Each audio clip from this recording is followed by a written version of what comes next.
The extra title of Rebirth is so fitting for this update of the classic roguelike. Binding of Isaac Rebirth brings back the mechanics with full force, with a better presentation, more powers, and just more. More of everything that made the original game great, and that's the beauty of it. Despite the core gameplay being the same as the original, Rebirth changes enough mechanics and introduces enough different power-ups to really stand on its own. If you were waiting to pick up the game for any reason, whether it be new content or feeling like just an updated version of Binding of Isaac, rest assured that those fears can be put at rest. Rebirth is a remake done right. Let's talk about what is the most obvious change to begin with, the presentation.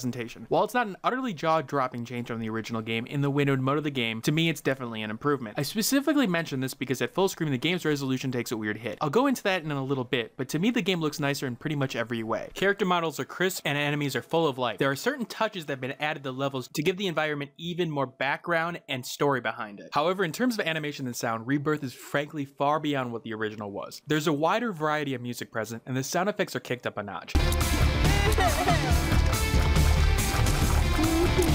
And the game looks smoother, and for good reason. The game runs at 60 frames per second and in the windowed mode, and rarely loses frames. The game can be called what it is, silk. Even when I had a recording software running, I would always run at 60 frames per second, and it shows. It looks wonderful, and the animations from enemies and Isaac show for that. And to that extent, the personality of the game is still here. One of the things I loved about the original Isaac was that when you picked up an item, it would show on him in some way. Well, that's the same thing here, and even more so. Taking a caffeine pill, for example, will make Isaac shake up and down, or seeing him charge up a shot of chocolate milk will make his cheeks burst out. The game's strange aesthetic works so well, it makes you think about asset design and how the creator came up with it. It lets you enjoy it on a visual level, but lets somebody who really wants to take a look at the imagery enjoy it on a philosophical level as well. It's the perfect balance between spectacle and thought-provoking imagery. The UI has been simplified and for better in my opinion. The information doesn't have its own border and integrates well into the screen without being in the way. It's simplistic but smartly so. And one new addition I love is the changes to the map. The map can be zoomed in and out to look at the bigger portions of the level to see if you missed something, while the main setting of the map stays zoomed into mostly the adjacent rooms around you at that point. It's a good touch, it changes with a flick of a button and lets you focus on the game's mechanics more than anything else. But let's talk about gameplay. The base gameplay that was in the original game is here. What was solid before is solid now. If you play with a controller, you have precise control over the directions you move. Directions that you move will affect the way that you fire, so momentum makes a difference. This can be critical in terms of getting through a section without damage, as enemy AI may stay in spots that would be a problem to face head on. In games like this, tight controls are essential, as the player needs to realize that when a mistake is made, it's entirely on his shoulders, and Binding of Isaac Rebirth is no exception to that. There's several new enemies this time around, and they offer a bit more range in terms of variety. Granted, it isn't a complete overhaul of the enemies, but there are definitely new variations that require some different tactics, or tactics that may have been used in previous games under specific circumstances. For example, facing a new set of flies that form a tight circle and fly at you. New bosses such as Mega Fatty add more variety to the end of levels, and even old bosses are remixed in some cases to cause new challenges. New powers have been added, and they range all over the place, from useful to downright hilarious. One of my personal favorites is the flush power, which basically turns all enemies on screen into piles of excrement. Yes, poo. Several old powers do make their return, but so far in the first couple of hours of gameplay, I've only run into several of them. That may be the luck of the draw, but it did enough to make me think that the game is definitely feeling newer. That's the thing about roguelikes like this. They can feel fresh even on the 10th, 20th, 30th playthrough. In fact, let me go through some of the powers I got in my playthrough.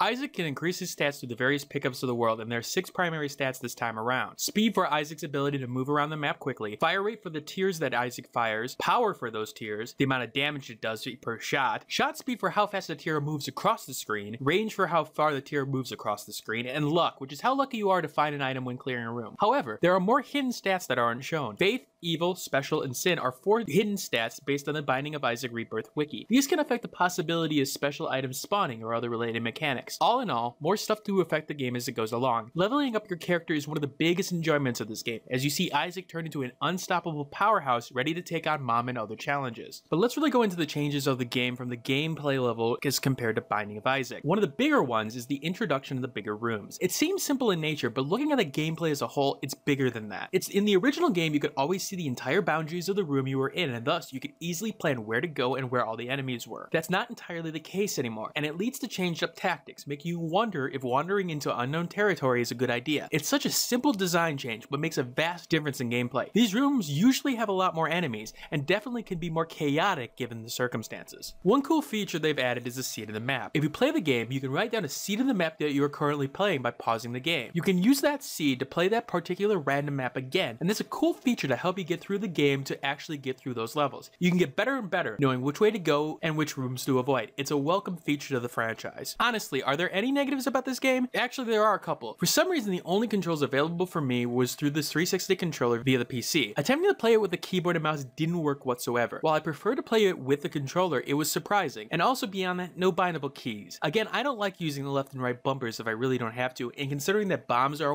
on one of those keys, I would have really liked the option to rebind them. There were times that I wish in the menu at looking at items in the main screen, it would make clear what an item did. While I found it on accident, I didn't put two and two together in some cases. For example, on having the raccoon leap from Mario, yes Mario, would make you turn into a statue when you stood still. While I do like exploration and finding out portions naturally, it would have been nice to have a cheats sheet to explain items as well. There are some sound cues that don't play if you don't have the music on, such as revealing a hidden door or when you're an invincible unicorn, which I would classify as more of a temporary sound effects. Finally, once in a while, it is hard to tell the background in certain areas that are walkable and areas that are not. This isn't a problem with the enemies, they are all colored in a way that you are drawn to them, but occasionally in levels I found myself wondering why I couldn't escape to an area only to realize, nope, that's not walkable. Also, screw these enemies. They are different, they added an element of patience, makes sense to put in the game from a challenge level. But I'm just going on the record to say, screw these enemies. But honestly, at the end of the day, I'm scraping the bottom of the barrel for these gripes. Binding of Isaac Rebirth is frankly a game that you should go out and get